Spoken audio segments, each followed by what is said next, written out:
Hello. Hello. अस्सलाम वालेकुम। अरबाज बोल रहे भाई। कहाँ से? हमारा बंगाल से। जी। बंगाल बंगाल से। बोलें। एक मिनट कॉल आ रही है। हेलो। हाँ, अरबाज भाई हाँ भाई। देवबंदी से देवबंदी हो? अल्हम्दुलिल्लाह अहले सुन्नत वल जमात से भाई। देवबंदी नहीं नहीं नहीं और बात करता। बरेलवी हैं? बरेलवी मतलब अहले सुन्नत वल जमात से बरेलवी सुनने हैं। बोलिए। बरेलवी, अच्छा बरेलवी बोलते हैं, ठीक है। तो बोलें। तुम अच्छा एक बात बताओ, सब बात एक तरफ, तुम हमको ये बार बार तुम जो भेज रहे हो हमको, है ना, इसका क्या मतलब है भाई? हम तुमको तो उसी दिन मना किया कि मत भेजो। मुसलमान बनाने के लिए। अरे यार फिर वही बात, तुम काहे अलग से करते हो यार? बताओ। अरबाज मोहब्बत भाई, से समझा रहे थे। सुनो अरबाज नहीं, सुनो सुनो सुनो को बात सुनो। अरबाज भाई, आपका दर्द हमारे दिल में है, इसीलिए बोल रहा हूँ, भेज रहा हूँ मैं। अरबाज भाई, आपका दर्द हमारे दिल में है। अल्हम्दुलिल्लाह, ना दर्द, इस दर्द दिल की दवा सिर्फ एक ही चीज है ना, मदीना है ना, और वो और कुछ नहीं है। ये सब मदीना नहीं आ क्या? सकता। नहीं नहीं, झूठ बोल रहे हैं। जिसकी ज़िंदगी में बिदात खुराफात हो, सुन्नत कैसे? नबी पैदा तुम लोग उसी से हुआ है, पता है? बिदत बिदत बोलते पैदा हुआ, रोया थोड़ी है पैदा होते हैं।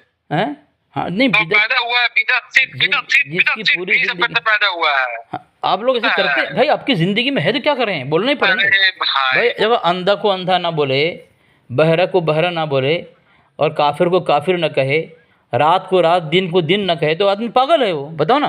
लेकिन बात है ना, सही बात है। इसलिए तो हम लोग कहते हैं कि तुम मुसलमान नहीं हो। तो ना बोल लेना हम कि मुसलमान भेजने नहीं का हैं। मकसद है। आपके घर में कई उलमा ने लिखा है, देखें, ये आपकी किताब है, इसमें लिखा हुआ है देवबंदी अहले सुन्नत जमात में से है, और लिखा है कि पीर मेहर अली साहब ने कभी किसी देवबंदी वहाबी को काफिर मुशरिक करार नहीं दिया। देवबंदी अहले सुन्नत में से है, सुन्नी है, सही उल अक़ीदा मुसलमान है। कौन कह रहे हैं? आपके घर से। और आप कह रहे हैं कि हम मुसलमान नहीं। तो पहली बात तो हम तो मुसलमान आपके घर से भी हैं। देखें, दूसरी किताब है, और एक किताब पेश कर रहा हूँ। देखिए, किताब का नाम है, ये ज़ियाउल कुरान जिल्द अव्वल है। ये पीर मोहम्मद करम शाह। बहामी और दाखिली इंतशार का सबसे अलमनाक पहलू अहले सुन्नत जमात का आपस में इख्तिलाफ है, जिसने उन्हें दीगर गिरोहों में बांट दिया है। दीन के वसूली मसाइल में दोनों मुत्तफ़िक़ हैं। अल्लाह ताला की तौहीद, ज़ाती और सिफ़ाती, हुज़ूर नबी करीम सल्लल्लाहु अलैहि वसल्लम के रिसालत और ख़त्म नबूवत, कुरान करीम और ज़रूरियात दीन, दीगर ज़रूरियात दिन में कुल्ली मुवाफ़क़त रखते हैं। बताएं, आप किस बुनियाद पर काफिर कहते हैं हमें? देवबंदियों में ना किसी को तो काफिर कहे नहीं थे, कहते कि मुसलमान नहीं है, लेकिन हमको तुम लगते हो काफिर, क्या पता कैसे। तो साबित करो ना। बोले तो तुम्हारी उस दिन की सारी बात, ये जो तुम हमको व्हाट्सएप पे बार बार भेज रहे हो, है ना, यार तुमको उस वक्त खुलेआम तुमको हम कहे थे कि हम इतना कहते हैं कि हाँ तुम्हारे अंदर अगर दम खम है, तुम अपना एड्रेस भेजो, लेकिन तुम नहीं भेज रहे हो। क्या पता क्यों? तुम हमसे डर रहे हो? अच्छा, एड्रेस मैंने कहा था, एड्रेस भेजने के लिए ज़रूरी है कि आप अपना आधार कार्ड भेजें। आपने नहीं भेजा। मेरा आधार कार्ड? हाँ। अरे यार गजब है, तुम मेरा आधार कार्ड ले रहे हो। हम तुमसे क्या बोले? तुमको सिर्फ लेटर पैड जाएगा, तुम हमसे लेटर पैड हाँ, मांगते तो भेज दो। तो अभी तक लेटर पर नहीं आया तुम्हारा। लेटर पे अगर लिख के आ जाएगा भाई, हमारा एड्रेस का ज़रूरत तुम्हें क्यों पड़ी? हम तुम्हें बुलाते नहीं हैं। तुम बुला रहे हो तो जिम्मेदारी तुम्हारी होगी, तुम एड्रेस दोगे। तो एड्रेस बात की बात है, पहले लेटर पर दो। लेटर पर दोगे और तुम्हें तुम्हारा मुनासिर का नाम होगा, तुम्हारा मशहूर मारूफ इदारे का नाम होगा, और उसकी तरफ तायद होगी कि फ़ला फ़ला रज़ाख़ानी मौलवी है, हम उसको मुनाजिर वकील बनाकर पेश करते हैं, इसकी शिकस्त पूरे मसलक की शिकस्त। तो इस तरह इबारत जो है लेटर पर लिख के दोगे। उसके बाद हमारी ज़िम्मेदारी है कि हम आपको तारीख़ बताएंगे और आपके इलाके में आएंगे। तो अब एड्रेस से कोई मतलब ही नहीं, मतलब ही नहीं ना। मैं हमारा एड्रेस से कोई यहाँ मतलब ही नहीं है। मतलब आपका लेटर पढ़े, आप लेटर पढ़ दें। सबसे पहली बात तो ये है, मुनाज़रा से आपके हालात फ़रार हुए, आप क्या बात करेंगे? अबे चूतिया, तू तेरा उलेमा का सुन, जो तेरा वो जो देवबंद का उलेमा था ना, क्या नाम था उसका, जो बंगाल, जो भारत का सबसे बड़ा एजुकेशन मिनिस्टर बना था, है ना, वो पहुंचा था बरेली शरीफ। वहां पर उसने कहा था कि सारी गुफ्तगू अरबी में होगी। जब आला हज़रत ने कहा कि ठीक होगी अरबी में, कहाँ लिखा है? कहाँ लिखा है? किताब का नाम, सफ़ा नंबर और इबारत पढ़ के हर बात को साबित करो। जिस तरह मैं भी साबित कर रहा हूँ। तुमने कहा मैं बरेलवी हूँ, तुमने क्या कहा कि मैं बरेलवी हूँ, लेकिन देखो तुम्हारी किताब में लिखा हुआ है कि अपने आप को बरेलवी मत कहो। रज़ा खानी से कहा जा रहा है कि हमारा मुखालिफ में बरेलवी कहते हैं, हमारे मुखालिफ में बरेलवी कहते हैं। जब तुम्हें कोई बरेलवी कहे, शिद्दत से इनकार करो। क्या तुम शिद्दत से इनकार नहीं करोगे? تمہارے گھر سے منع کیا جا رہا ہے اپنے آپ کو بریلوی کی مت کہو، کوئی یہ کہتے انکار کرو، تو اس کے باوجود اپنے آپ کو بریلوی کہتے ہو، تو ہم تمہیں کافر کہہ رہے ہیں، تم انکار مت کرنا، اپنے آپ کو کافر کہنا، ہم تمہیں بدعتی کہہ رہے ہیں، تم بھڑکتے ہو، کیوں انکار کرتے ہو؟ یعنی تم اپنے دھرم کے مولویوں کی کتاب، اس کی عبارت، اپنے مولویوں کے باغی ہو تم۔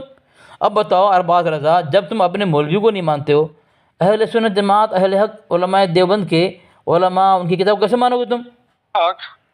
بتاؤ نا۔ یار تم اہل حق کہتے ہو اپنے آپ کو، اتنے بڑا بدعتی ہو کے اہل حق کہتے ہو اپنے آپ کو۔ ثابت کرو گے، الزام دو گے اس طرح؟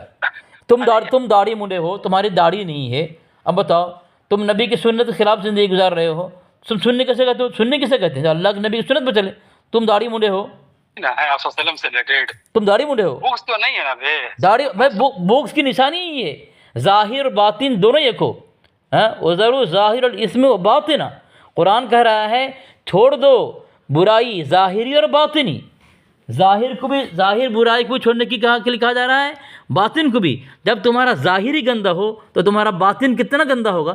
جب چہرے کے اندر نبی اعظم سنت نہیں ہے، نور نہیں ہے، تمہارا دل کتنا اندھیرا ہوگا؟ سن اب دیکھو ایک بات بتا رہی تھی نا، بحث کرنا میرے پاس وقت نہیں ہے۔ ہاں اب ہو گیا، اب تم داڑھی منڈے ہو، اب تمہاری کتاب سے، تمہارے اعلیٰ حضرت کی کتاب سے میں ثابت کر رہا ہوں، ایک کتاب ہے رسائل رضویہ، رسائل رضویہ جلد اول، اس میں لکھتا ہے تمہارا اعلیٰ حضرت صفحہ نمبر 24 پر کہ قرآن عظیم کی زیارت نصیب ہوتی تو جانتے کہ داڑھی بڑھانے کی طرف ارشاد اس میں ایک دو نہیں بلکہ بکثرت آیت کریمہ میں موجود ہے۔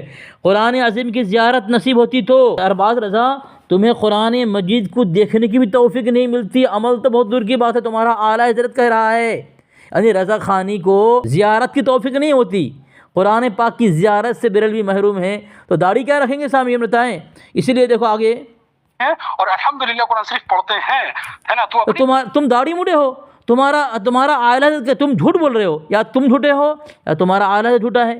تمہارا اعلیٰ حضرت کہہ رہا ہے جو داڑھی نہیں رکھتا اسے قرآن پاک کی زیارت نصیب نہیں ہوتی، اور تم کرو نہیں میں قرآن پاک کی زیارت کرتا ہوں، یعنی تمہارا اعلیٰ حضرت جھوٹا ہے، تو جھوٹے تم کہ تمہارا اعلیٰ، بتاؤ کون؟ ارے یار تم جھوٹے یا تمہارا اعلیٰ حضرت؟ بتاؤ مجھے۔ ہم کو اپنا دین خراب نہیں کرنا، ایک بات سن لے تو بس، تمہارا دین بھی خراب، تمہارا دل بھی خراب۔ یہ پیر کرم شاہ کی کرم فرمائیاں کتاب ہے، لکھا ہے علامہ احمد سعید کاظمی کی سعادتیں، اس میں دیکھو کہ محمد انور مدنی، مفتی ڈاکٹر محمد احمد ساقی، یہ ذوالفقار علی رضوی بھی لکھتا ہے اصل صورتحال یہ ہے کہ صاحب زادہ محمد رؤوف صاحب کی داڑھی 1 انچ کے برابر ہے، موصوف باقاعدگی سے داڑھی کتراتے ہیں اور عادی داڑھی کترے ہیں، اور عادی داڑھی کترے ہیں، عادی یعنی داڑھی کترنے کے عادی ہیں، سنت مبارکہ مٹھی بھر داڑھی شریف سے محروم ہیں، اور فتویٰ اعلیٰ حضرت کے مطابق تاریک واجب فاسق و معلن ناقابل امامت ہے، نعت خواہ ہیں، محافل نعت میں یہ کیا فوٹو کی برسات میں کیا ہے کتری داڑھی کے ساتھ دنیا کمانے میں مصروف ہیں۔ فقیر ساقی نے اس بات کی تصدیق خود صاحب زادہ صاحب کو دیکھ کر کی ہے، سنت مبارکہ مطابق داڑھی شریف کی سعادت سے محروم ہیں۔ بتاؤ جب تمہارے اعلیٰ حضرت خاص الخواص میں سے داڑھی سے محروم ہو تو تمہاری کیا اوقات ہے؟ تو تمہارا کیا حال ہوگا بتاؤ نا۔ یہ ارباز رضا خانی داڑھی منڈی کے متعلق لکھا ہے آئینہ اہل سنت کے اندر، ابو کریم محمد صدیق فانی کہتا ہے، اس میں دوسرا نام لکھا ہوا ہے ڈاکٹر محمد مفتی اشرف آصف جلالی، صفحہ نمبر 291 میں لکھتا ہے، خلاصہ کلام یہ ہے کہ داڑھی رکھنا حضور پورنور صلی اللہ علیہ وسلم کی سنت ہے، جس نے اس کو حقیر سمجھ کر منڈوایا اور یہود و نصارہ کی مشابہت کی تو بے شک اس نے رسول اکرم صلی اللہ علیہ وسلم کو اذیت دی، اور جس نے حضور صلی اللہ علیہ وسلم کو اذیت دی تو اس نے خالق کائنات کو تکلیف دی، اس پر دنیا اور آخرت میں اللہ نے لعنت کی ہے۔ قرآن کریم کی آیت پیش کی ہے سورۃ الاحزاب آیت نمبر 57 کی، ان الذین یؤذون اللہ ورسولہ لعنہم اللہ فی الدنیا والآخرہ۔ بتاؤ ارباز رضا، ہیلو دیکھو فون کاٹ دیا۔